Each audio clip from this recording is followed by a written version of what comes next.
Good afternoon, and welcome to the Virginia Interfaith Center for Public Policy's live weekly broadcast. I'm Roberta Oster, the Communications Director. Our program brings you news and analysis about economic, racial, social, and environmental justice issues here in Virginia. We bring the expertise and perspective of legislators, community members, policy experts, and faith leaders. We keep you informed, and we keep our elected officials accountable. In keeping with the mission of the Interfaith Center, we will share resources and offer opportunities for you to get involved in our work, advancing social justice and helping our neighbors. And this broadcast is interactive. You'll be able to ask questions of our guests during the show on this Facebook feed. We care what you think and value your participation, so please ask questions. And now to today's program. Our focus is on the upcoming election. We will be addressing the critical issues of voting and election protection. And today is a special broadcast because it is the kickoff for Virginia Interfaith Center's 30 days of Get Out the Vote. It starts on Monday, October 5th, and you can sign up at this URL, tinyurl.com/GOTV30. So please write it down, sign up, and join us. Now I'm pleased to introduce our guests. Alexandria Bratton, who is Program Manager for the Virginia Civic Engagement Table. Welcome, Alexandria. And Abby Spencer, who is the Congregation Engagement Coordinator for the Virginia Interfaith Center. And our moderator today is my colleague and friend, Kim Bobo, Executive Director of the Virginia Interfaith Center. Kim? Hey, great to be with you today.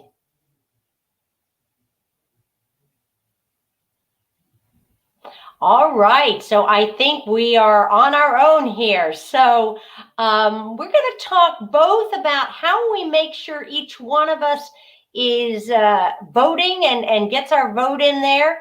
And then how do we, as people of faith, sort of protect the entire process?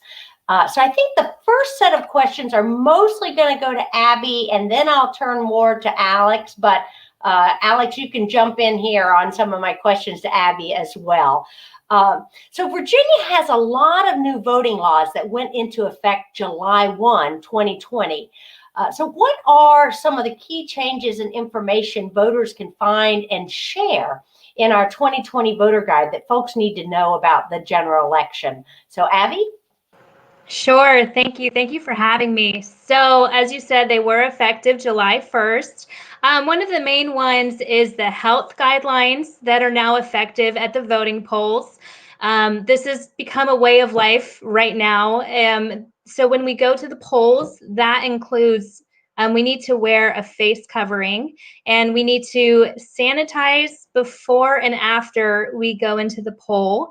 Another main thing is that what we can do to avoid being in the polling place for so long is we can look over the ballot before we go in so that we know exactly who we're voting for, and we can do our quick check marks, and then we can go on our way. Another thing that they advise us to not do is not bring our children. That has been something that has been allowed in the past with young children, but they encourage, if we can, to leave our young children at home when we go vote. And then something else is that we do need to social distance. And like I said, that has become a way of life for the past 6 months. And they encourage us to do that at the polling place. Something else is that we, to register to vote, the last day of that is October 13th. And a lot of changes are in the health guidelines, but also you do not, if you would like to do an absentee ballot, you do not have to have a witness this time. In the past, you would have to have someone witness you cast your ballot, but because of the circumstances of COVID, you do not have to have that said witness. And so that is kind of something that we are looking to do. And another change is with the absentee ballots. And that is something that is more encouraged to do because that would avoid groups and crowds at the polling places. And so with that said, is it all right to go into the ballot drop box? Oh, I think you're on mute, Kim.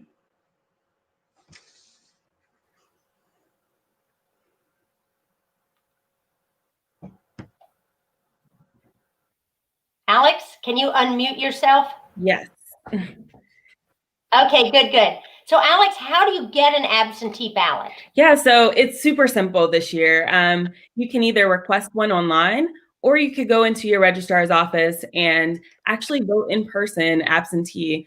This year, as Abby mentioned, this is the first year in Virginia that everyone can go and vote early absentee without having to need an excuse. And so this is so big for us in Virginia because it now expands not only access to the ballot box, but it allows folks to go when they want, when they have time, when it's not so busy, so they don't have to stand in long lines. So you can request your absentee ballot online. You can have it sent to your house, or you can, like I said, you can go into the registrar's office and actually vote in person early, or a satellite location, depending on whether or not your locality has those available right now. So I've heard of some people, they've requested their absentee ballot and they haven't gotten them. What should they do? Yeah, so one, you can either be patient, right? Like there's still 6 days till election day. So there's still time to receive that ballot. If things came up and you change your mind on deciding to vote by mail, you can also go into your registrar's office or one of those satellite locations if your locality has one, and you can request to vote in person. They will have to look up to make sure that you have not already returned your ballot. And then there's a form that you can ask for to sign, and it would essentially allow you to relieve all rights of your ballot that you may receive in the mail, or cancel the ballot being mailed out, and you would actually be able to vote in person at that time. Got it. Okay, well, I'm going to go back to you, Abby. So we at Virginia Interfaith are encouraging as many people to vote early and vote absentee due to COVID for the many reasons that you explained. And these many people can fill out these ballots at home, and more will be voting early this year. So can you just walk us through filling out an absentee ballot and tell us about these ballot drop boxes? Like, this is a new thing, right? Tell us about these. It is a new thing, and it's a great new thing. So first of all, something important along with that is that you need to make sure that you are registered in the correct county. Something I have been hearing a lot about is that they will direct you away, unfortunately, from the polling place if you are not in your correct voting district. So if you are a person who has just moved to a nearby county, check your county, make sure you're registered in the right place. And then with that, after knowing your county, what you can do is you can go on your county website and you can look up what we are calling drop boxes for your in-person or your drop-off ballot. So basically what that is, and you can see an image here, is you will drive up to a box such as this and you will cast your ballot. It will be in a little envelope, and you will give it and they will stamp it. They will stamp that you voted. You can see that right there. So that's basically like your receipt saying that you did cast your vote, and then they will hand it back to you. And then something new this year is that you can track your ballot. And you can track your ballot and you can see, I guess it's kind of like a package. You can see what stage it's in, and you can see if it was received. And I think that that goes along with our civic duty. We are voting, and I think when we talk about voting security, that's what it means, is we need to see that our vote was heard, and we need to see that it was processed all the way through. And so these drop boxes can be found on your county website, and most counties, I've been on a couple county websites, and it's one of like the first things you see. So it's very obvious, and it's very a new exciting thing, and people are really pushing for it, because when we do Dropbox voting, that it's less lines, it's smaller crowds, it's safer, and it's just something that you can do with your kids, and you can teach them young how to vote. You can teach them the importance of voting. So there's a lot of benefits to it. And you get a sticker. Who doesn't love a voting sticker? But those are just the main things where you can do with the drop boxes. You can find them, like I said, on your county website.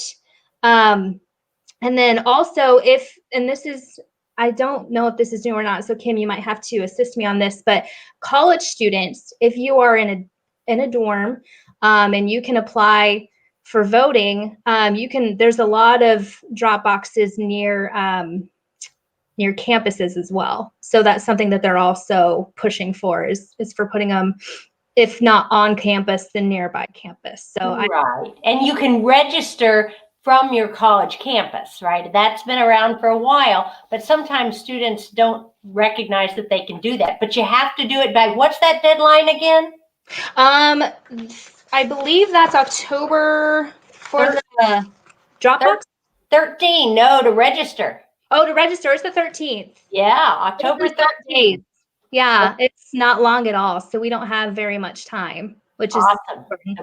And I registered to vote in like 90 seconds. It was so easy. They make it so simple for you, and just like everyone else, they want us to vote. We want you to vote. So they've made it very simple. Okay, and so tell me about this rides to the registrar. So what is this call to action to organize rides to the registrar, and why is that important? So if you ask me, the rides to the registrar is just a great way to get out. And I was kind of laughing at this when I first heard about it. So it is a call of action, and our civic duty is to vote. Also, what we can do to expound that is we can get our friends to vote as well. And the reason why I said I was laughing is I can think of a handful of my girlfriends who would be so thrilled to get in the car with me and go on a little outing, just because they've been at home with their school-aged kids and haven't had a girls' trip. So you could call it anything you want. You can call it a girls' trip, and you can get some of your friends and you can go vote. So things have changed as you can see here in the U.S. Postal Service. So first class delivery is now 2 to 5 days, and standard is 2 to 9. And so they encourage you to take your friends and just get everyone at once and just get that process going, because it does take a little bit. But something that we do need to know about this, and you can see this on the flyer, is that you cannot deliver for someone else. If you have an ailed grandmother, if you have just someone who asks you to take their ballot for them, you cannot do that this year. You need to show ID when you get there. You need to prove that it's you dropping off your ballot, and you have to do it individually. And so that's something that has changed as well, something that I believe did go into effect July 1st. And so the rides to the registrar is just expounding your civic duty, just making it something where you can ask your friends to come vote with you. Bit and talk more about sort of how do we ensure the integrity overall of our elections in Virginia. And the Virginia Interfaith Center is a proud member of the Virginia Civic Engagement Table that where Alex works. And so, Alex, how is the Virginia Civic Engagement Table connected to the National Election Protection Program on Election Day? And why do we have to do this? Why do we care about this? Ooh, that is such a great question. Well, we are connected to the National EP Coalition. We abbreviate election protection for EP, and we have been one of their state partners for at least the last 5 years. What that means is we work with other state partners, other national partners, to ensure that folks know what their rights are when they get to their polling precinct on Election Day, and also making sure that folks know that this number exists and that people are here to help them. And so the 866-hour-VOTE number is the national hotline. There are also some language lines available as well that folks can use if you need some translation in a different language. And so we'll make sure that those get posted as well at some point. And if not, then you can find them on our website, our election protection website. But it's so important to ensure that folks know exactly what their rights are, because we see time and time again, people are turned away at polling locations for wrong ID or just a number of different things. And we want to make sure that folks know, like, you have options. If you go to a polling place prior to July 1, 2020, right, and you didn't have an ID, you could still vote a provisional ballot. This year, because we have gotten a new law in place, expands what IDs are available to use at polling locations or even during this early voting period. And so you don't have to have a photo ID anymore, which is awesome. And if you still find that you don't have any of the documentation that they have listed, then you can sign a form that is you clarifying and confirming that you are who you say you are, and you can still vote a regular ballot. So we just want to make sure that everyone knows what their rights are, that everyone who is eligible to vote has the right to vote on Election Day or during the early voting period, and that people feel safe when they go to vote. So, Alex, this is all nonpartisan, though, right? You want to protect Republicans, Democrats, Independents. We want to protect everybody's vote, right? Correct. So the program that we run is a nonpartisan program.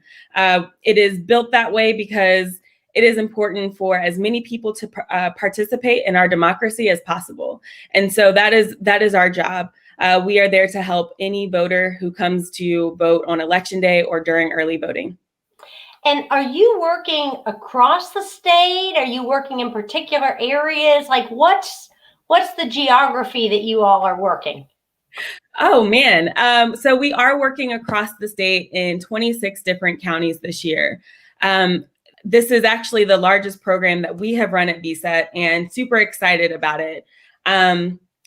There's quite a lengthy list, but I will list them all out. We are going to be in Arlington, Alexandria, Charlottesville, Chesapeake, Chesterfield, Colonial Heights, Dinwiddie, Fairfax County, Fairfax City, Falls Church, Fredericksburg, Hampton, Henrico, Loudoun, Manassas City, Manassas Park, Newport News, Norfolk, Petersburg, Portsmouth, Prince William, Richmond City, Roanoke City, Stafford, Suffolk, and Virginia Beach. Whew. So quite a few places that we are going to have not only volunteers, but also signage that points people into the direction of the different hotlines that are available for folks to call on Election Day or during early voting. And so we want to be able to have this available to as many people as possible. And just based off of those 26 localities, we are able to reach about 3.6 million Virginian voters. And that is huge for access to folks knowing what that means and what their rights mean and how they can get assistance if they need it. And why were those 26 communities chosen? Yeah, so we did a lot of targeting with all of the state data on voters, and we layered that with BIPOC voters, also areas that have a high incident report rate, like historical reporting from different elections in the past. So we layer all of those things on in addition to young voters, new voters, and then we see like where are folks at? Like where are the folks that our partners and our allies like work in, and make sure that we want those communities covered the most. And so a lot of work goes into pulling and doing the targeting to figure out exactly where we're going to be for our program in the fall. And so I'm super proud of the work that we've done at the table with that. Nice. So it sounds like you might need some volunteers to help. So could you tell us a little bit, Alex, about like what kinds of things do you need people to do?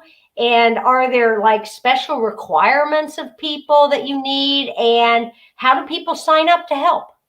Yeah, great question. So we need lots of volunteers. In order to meet our goals this year, we need all the volunteers who are willing to do some work on election day or even during early voting. And so we have a couple of different opportunities for folks. As you can see on the screen, that is where you can go to volunteer for election day. Election day, we are looking for poll monitors and rovers.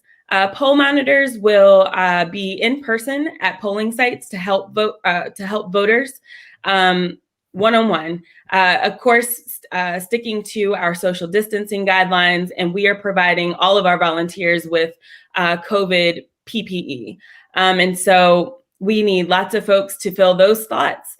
We also have opportunities for folks who may not want to engage with voters, but still want to come out and do something, right?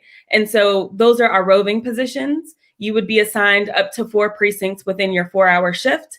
You would be given a checklist of things to look for at a polling place, in addition to some instructions on how to report long lines or any frustrated voters or anything like that. And then the last one is actually a pre-election day volunteer opportunity, and those are our sign team members. We're going to have folks throughout the state dropping yard signs with the 866-hour vote number, in addition to the language lines that are available. And those will be at polling sites so that voters can see them on election day. And if they need to call, they will be able to do so because they have the information there. And so we'll have folks drop signs at specific precincts and pick those signs up either on election day night or the following morning. And then we also have lots of opportunities for folks to engage and volunteer with us during this early voting period. So we are looking for volunteers to help fill Saturday slots. As you all know, the last 2 Saturdays, so October 24th and October 31st, every single registrar and satellite office throughout the state will be open for early voting. And so we're anticipating high volumes of folks to come out and exercise their right to vote so they can beat the lines on election day. And so we want as many folks at these polling locations across the state and in these 26 localities that we can get so that folks know what their rights are, and so that we can make sure that lots of people are voting early and hopefully mitigating some of those long lines that we're anticipating on election day. Wow. Okay. This is so exciting, sort of this effort to really make sure that our vote is protected and that we can do it safely. I'm excited about this. So I want to go back and review a couple things. I want to first just review all the deadlines and the procedure for everybody. And then I want to talk just a little bit about what especially can congregations do in this moment. When's the last day to register? Abby, when's the last day to register? Yeah, the last day to register is in 12 days, October 13th. Okay, and you can do that online? Yes, you can do it online. And you can also do it at your registrar's office? Yes, you can do both ways. So great about this year. They've given, like Alexandra said, they've given us so many different opportunities and ways to make sure we get our ballot that's in. the last day to register. Okay. Now, Alex, when's the last day to request an absentee ballot? It is October 23rd. October 23rd. Okay. And you can request it online? Yes, you can request it online or at your registrar's office if you choose to do that. But if you go in person, you might as well go ahead and vote early as well. So that is October 23rd at 5 p.m. They have to have all requests by that time. Okay, and so you can do that online or at the registrar's office, but you're going in anyway. You might as well just vote if you're going in. Yeah. All right, and then we can drop our absentee ballot at the registrar's office or at these boxes, these ballot drop boxes. And when can we do that until? What's the deadline for that? October 31st is the deadline for absentee ballots. Oh, that's a Halloween. So that's pretty easy, right? Already be on your calendar. Okay, so Halloween is for that one. And then in terms of actual voting, there's some special days they're open. You were talking about Saturdays, Alex. So the registrar's office and all these satellite places, they're going to be open when? So I actually do want to add something to absentee ballots. Oh, please. You can also drop them off on election day. If you forgot to put it in the mail or if you forgot to drop it at one of these drop boxes, you can take it into any polling precinct within your jurisdiction on election day, and they will take them for you to the registrar's office that evening. So there's also some time there too. Oh, wow. So these absentee ballots, you can put them in the mail, you can take them to the registrar's office, you can put them in the ballot box, or you can deliver them on election day. Yes, so many options. Wow, that's so great. Yeah, and registrar offices will accept absentee ballots that come through the mail up until the Friday after election day, as long as they are postmarked at least on or before election day. Got it. Got it. So many options this year. So many options. Okay, so tell us again about these special days that they're going to be open, Alex. Yeah, so early voting has already started. It started actually on September 18th. And so most registrars have either their office or satellite office within your locality that is open during the week. Starting October 24th, they will all be open on those two Saturdays, October 24th and October 31st, ahead of Election Day, to make sure that folks have even more access to casting their ballot. And then there are some localities that have expanded days past that. So some of them are even open before then. So if you are super interested in your specific locality to take advantage of one of these Saturdays, please look on your registrar's website to figure out whether or not they're open additional days. Nice. Again, we should thank our registrars in Virginia. Like they are, really working hard trying to make sure that all of us get a chance to cast a ballot in one way or another. All right. I want to close our section by talking just a little bit about what can congregations do. So I want to ask Abby this first, and then I'll ask Alexander, what can congregations do to make sure people are registered and to help get out the vote? So Abby and then Alex. Sure. Something that I think is that you can address the congregation and let them know who and what is on the ballot. That's something that you can maybe encourage them to do.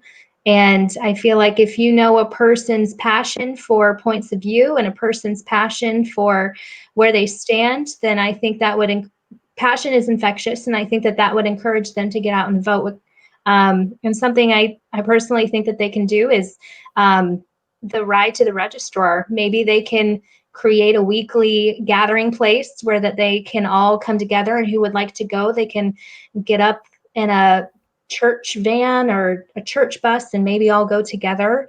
And I think that knowing what's on the ballot and ride to registrar is a way that congregations can help each other out.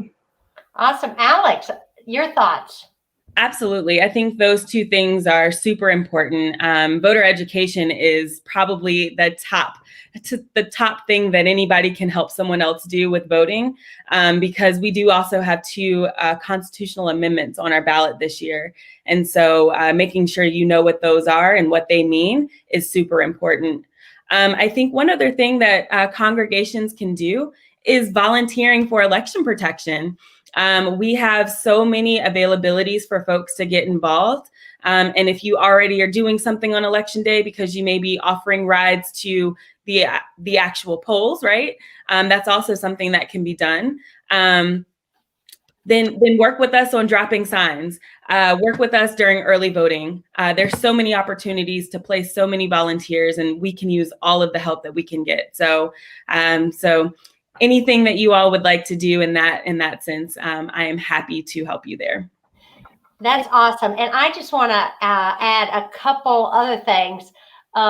So we've gotten a lot of questions about Amendment 1. And so we did a whole StreamYard show on that issue last week with leaders in the state who represent both sides of that position.